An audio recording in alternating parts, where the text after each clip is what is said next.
Hello दोस्तों, welcome to civil exam prep. आज हम फिर आ गए हैं अपने उसी कंक्रीट टेक्नोलॉजी की सीरीज़ में। पिछले जो प्लेलिस्ट मैंने अपलोड किया उसमें मैं यूनिट 5 के 3 क्वेश्चन मैंने अपलोड किए हैं। Fibre reinforce concrete, self compacting concrete और हाई स्ट्रेंथ कंक्रीट। ये 3 इंपॉर्टेंट क्वेश्चन थे जो 10 मार्क्स में आते हैं। उसके बाद मैंने 3 ही क्वेश्चन अपलोड किए क्योंकि टाइम नहीं है, आपका 25 को एग्ज़ाम है। तो यूनिट 4 के जो टॉपिक्स आप बोल रहे हो वो मैं कवर कर दे रही हूँ। तो आज सबसे पहला क्वेश्चन हम देखेंगे यूनिट 4 का पहला क्वेश्चन। कन्फ्यूज़न हो जाता है थोड़ा। तो यूनिट 4 का पहला क्वेश्चन आज हम देखते हैं। तो देखिए, चलिए क्वेश्चन क्या कह रहा है। Explain the various step in the manufacturing of concrete. Manufacturing of concrete के स्टेप्स हमेशा पूछता है एग्ज़ाम में, हमेशा। ठीक है, कि जो कॉन्क्रीट हमारा मैन्युफैक्चर होता है किसी भी बड़े बड़े प्लांट में, उसमें कितने स्टेप्स होते हैं उसको कंप्लीट होने के लिए। ठीक है, तो कह रहा है the various steps of the manufacturing of concrete are as follows. अब देखते हैं एक एक करके। सबसे पहला है हमारा बैचिंग ऑफ मटेरियल। ठीक है, मटेरियल बैचिंग। ये क्या कह रहा है कि proper and accurate amount of each ingredient should be produce high quality concrete. Batching of concrete में होता क्या है, जितने भी इंग्रेडिएंट्स हैं कंक्रीट के, उन सब का जो अमाउंट है वो प्रॉपर और एक एक्यूरेट हम यूज़ करते हैं। ठीक है, बहुत ही प्रिसाइज और बहुत ही एक्यूरेसी के साथ उस इंग्रेडिएंट को यूज़ करते हैं ताकि जो हमारा कंक्रीट प्रोड्यूस हो वो हाई क्वालिटी का हो। ठीक है, measure the aggregate, cement and water with a 3% accuracy of the batch quantity and the admixture with a 5% of accuracy of the batch quantity. इसका मतलब ये कहने का मतलब कह रहा है कि जो बैच क्वांटिटी है उसके अकॉर्डिंग जो हमारा एग्रीगेट सीमेंट और वाटर लग रहा है उसकी एक्यूरेसी कम से कम 3% होनी चाहिए, और जो एडमिक्सचर यूज़ हो रहा है वो उस बैच क्वांटिटी के कम से कम 5% एक्यूरेट रिज़ल्ट होना चाहिए उसका। इतना ध्यान से हम इंग्रेडिएंट्स को इस्तेमाल करते हैं बैचिंग में। ठीक है, अब कह रहा है there are 2 common method of batching of material. पहला वॉल्यूम बैचिंग, वेट बैचिंग। 2 तरीके की बैचिंग होती है मटेरियल मिक्स करने के लिए। वॉल्यूम मतलब जिसमें हम सबका वेट लेते हैं, एग्रीगेट का, सीमेंट का, वाटर का, उसको मिला देते हैं। सॉरी, उसका वॉल्यूम लेते हैं, लाइक कितने क्यूबिक मीटर में कितना लगेगा उसके हिसाब से हम मिक्सिंग करते हैं।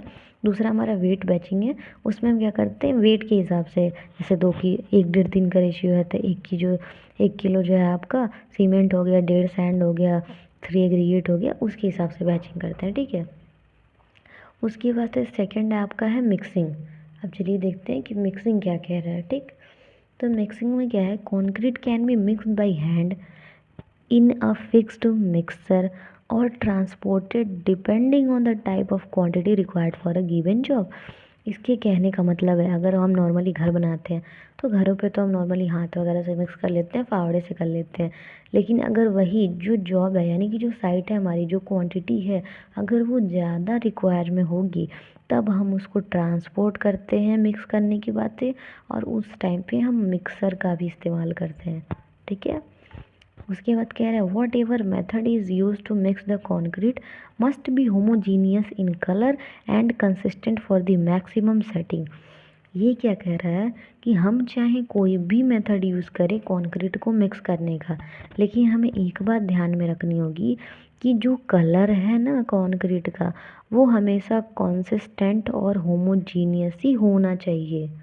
ठीक है, मैक्सिमम सेटिंग के लिए हम चाहे जो भी मिक्स मेथड का यूज़ कर रहे हों, हमें ये ध्यान रखना होगा कि जो कॉन्क्रीट हमारा बन के रेडी हो रहा है वो कलर में और बाकी सारे पैरामीटर्स में होमोजीनियस यानी इक्वल डिस्ट्रीब्यूट होना चाहिए। ठीक, कौन कौन से मिक्सिंग स्टेप है, यानी कि कितने प्रकार की मिक्सिंग होती है, 2 होती है, hand mixing, machine mixing.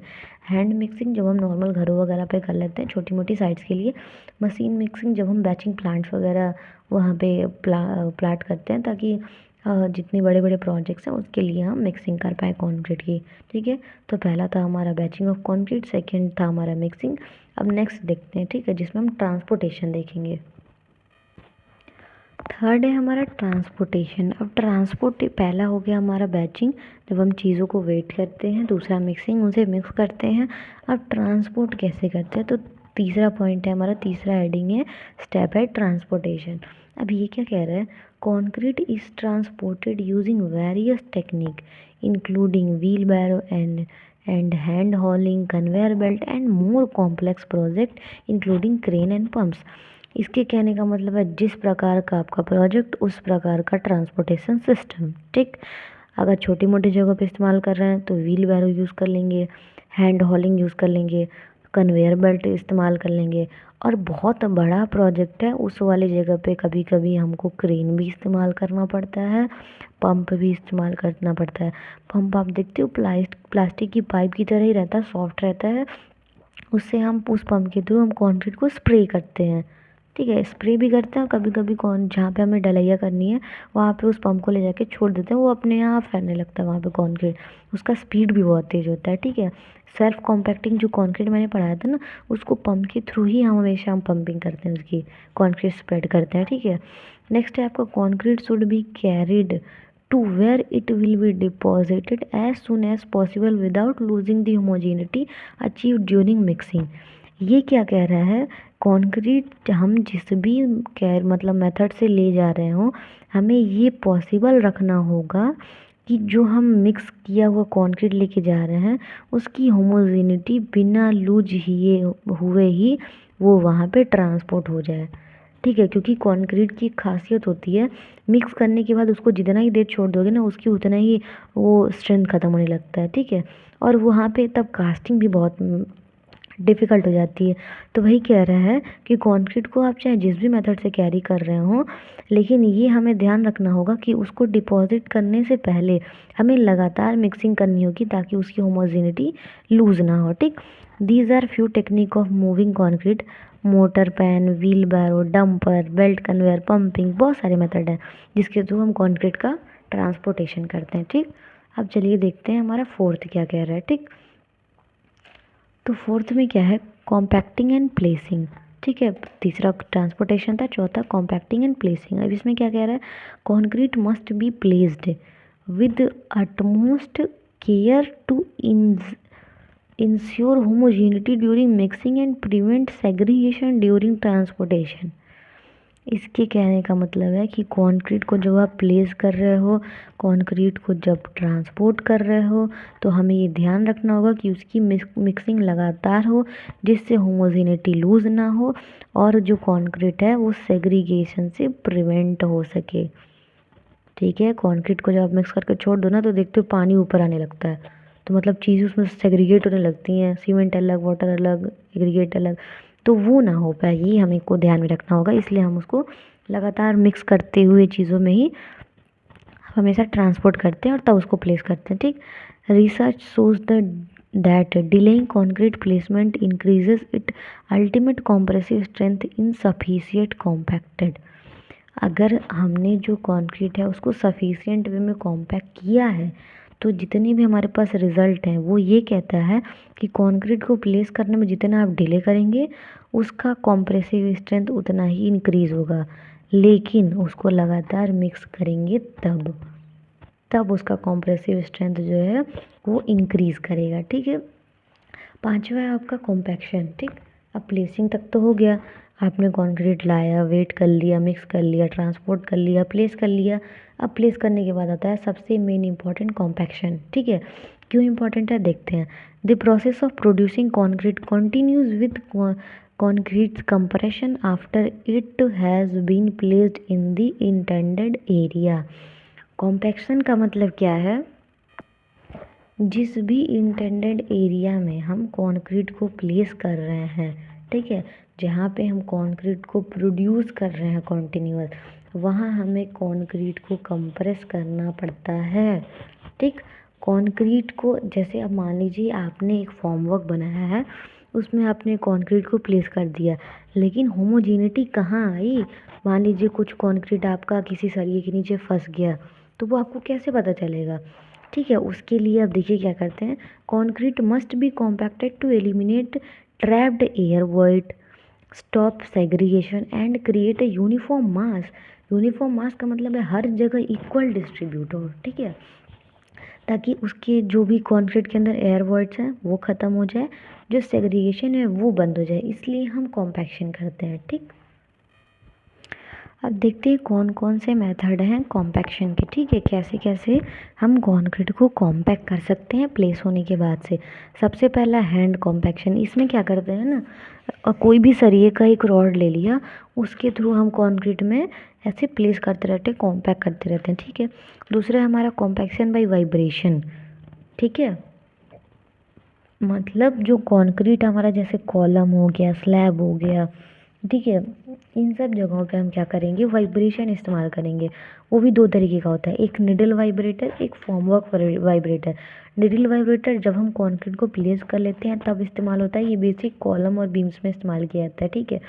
Formwork vibrator मतलब ये पहले से फॉर्मवर्क में अटैच रहता है, प्लेस होने के बाद से हम वो वाइब्रेटर ऑन कर देते हैं और उस फॉर्मवर्क में अपने आप कंक्रीट स्प्रेड हो जाता है, ठीक है। उसके बाद है कॉम्पैक्टर बाय स्पिनिंग। स्पिन करके, रोलर की तरह भी स्पिन करके हम कॉम्पैक्ट करते हैं कंक्रीट को। कॉम्पैक्शन बाय रोलिंग, वही सेम, स्पिन करके और रोल करके हम कंक्रीट को कॉम्पैक्ट कर सकते हैं। तो ये मेथड है hand compaction, compaction by vibration, इसमें दो है, निडल और formwork. Compaction by spinning and by rolling, ठीक। ये हो गया आपका कॉम्पैक्शन। अब आते हैं 6 पॉइंट, हमारा क्या कह रहा है, तो 6 पॉइंट में क्यूरिंग बोल रहा है। सब चीज़ें हो गई, अब तो क्यूरिंग तो करनी पड़ेगी अगर हमको स्ट्रेंथ चाहिए तो। क्यूरिंग में क्या कह रहा है, the chemical reaction between cement and water gives cement strength and hardness. जो वाटर, जो रिएक्शन होता है ना केमिकल का, यानी कि जो सीमेंट और वाटर के बीच में, जिसको सीमेंट वाटर रेशियो बोलते हैं, सॉरी वाटर सीमेंट रेशियो बोलते हैं, उनके बीच में कैसा रिएक्शन होता है, उसकी वजह से जो सीमेंट है ना उसके अंदर स्ट्रेंथ और हार्डनेस आती है, जिसकी वजह से आपका जो स्ट्रक्चर होता है वो बहुत ज़्यादा ड्यूरेबल होता है, ठीक है। Moisture and ideal temperature and length of time are known as the curing period. Curing period 3 तरीके से है, मॉइस्चर पानी का इस्तेमाल कर सकते हैं, आइडियल टेम्परेचर का इस्तेमाल कर सकते हैं, या फिर लेंथ ऑफ टाइम, बहुत ज़्यादा ड्यूरेशन में भी छोड़ के उसको छोड़ सकते हैं, उसको भी क्यूरिंग के ही मेथड में लिया जाता है, ठीक है। अब देखते हैं following are the methods of curing such as. कितने टाइप की क्यूरिंग होती है, वाटर क्यूरिंग जिसमें आप वाटर स्प्रे करते हैं, स्टीम क्यूरिंग जिसमें भाप का स्प्रे करते हैं, ठीक है, स्टीम उसको दिया जाता है, इलेक्ट्रिकल क्यूरिंग, ठीक है, इसमें जितने भी आपके स्ट्रक्चर है ना उनमें पहले से वायर्स वगैरह लगे होते हैं जिसके थ्रू आपकी क्यूरिंग होती है, ठीक है। केमिकल क्यूरिंग, जितने भी केमिकल आपके प्रोडक्ट्स हैं चाहे एडमिक्सचर्स हैं उनको यूज़ करके हम क्यूरिंग करते हैं। और लास्ट है इंफ्रारेड रेडिएशन, इसके थ्रू भी हम क्यूरिंग करते हैं, ठीक है। तो ये हमारा 5 क्यूरिंग मेथड है। अब क्यूरिंग भी हमारी हो गई, ठीक है। सबसे लास्ट है हमारा कंक्रीट फिनिशिंग, ठीक है। तो देखते हैं कंक्रीट फिनिशिंग में क्या कह रहा है। तो it refers to the final step taken to achieve the desired surface texture appearance and durability of concrete. Concrete finishing सबसे आखिरी स्टेप है मैन्युफैक्चरिंग ऑफ कंक्रीट का, और ये सिर्फ इसलिए करते हैं ताकि जो हमारा टेक्सचर है, अपीयरेंस है, और कंक्रीट की जो ड्यूरेबिलिटी है वो बढ़ सके, ठीक। Finishing is crucial because it can significantly affect the concrete strength, durability and overall appearance. Finishing इसलिए भी सबसे ज़्यादा ज़रूरी है क्योंकि ये कंक्रीट के स्ट्रेंथ को भी अफेक्ट कर सकती है, उसके ड्यूरेबिलिटी को भी अफेक्ट कर सकती है, और सबसे मेन इम्पॉर्टेंट चीज़, अगर फिनिशिंग नहीं दोगे तो उसका अपीयरेंस यानी कि जो लुक होता है वो भी आपका बहुत ज़्यादा इफ़ेक्ट कर सकता है। तो ये था 7 पॉइंट। पहला था आपका बैचिंग ऑफ कंक्रीट, उसके बाद mixing, then transportation, placing, compaction, उसके बाद से आपका क्यूरिंग, लास्ट आपका कंक्रीट फिनिशिंग, ठीक है। तो दोस्तों ये थी हमारी आज की वीडियो जिसमें हमने मैन्युफैक्चरिंग ऑफ कंक्रीट में जितने भी स्टेप्स होते हैं उन सबको डीपली कवर किया है, ठीक है। 3 पेज का मैंने बताया है, 15 मिनट का वीडियो है और इनफ है आपके लिए। इतना अगर आप लिखते हो एग्ज़ाम में तो आपको 10 मार्क्स ऑलरेडी मिल जाएगा। बस अच्छे से लिखना, टू द पॉइंट लिखना, कहानी मत बनाना, और अच्छी हैंड राइटिंग में लिखना। Hand writing is most important, ठीक है। तो ये रहा आज का हमारा वीडियो यूनिट 4 का पहला, ठीक है। मिलते हैं यूनिट 4 के दूसरे नेक्स्ट वीडियो में जिसमें हम एक और इम्पॉर्टेंट क्वेश्चन को देखेंगे। आज के लिए इतना ही। अच्छा लगेगा तो लाइक कर देना, सब्सक्राइब कर देना, मुझे भी सपोर्ट कर देना ताकि मैं और भी वीडियोस बनाने का थोड़ा सा मेरे अंदर वो है, ताकि मैं बनाऊँ वीडियो ताकि मुझे भी कुछ फ़ायदा हो, तो अपने दोस्तों के साथ शेयर करना, क्योंकि मैं बहुत मेहनत करती हूँ, ठीक है। तो नेक्स्ट वीडियो में मिलेंगे, तब तक एग्ज़ाम की प्रिपरेशन करो। तो मिलते हैं, बाय बाय।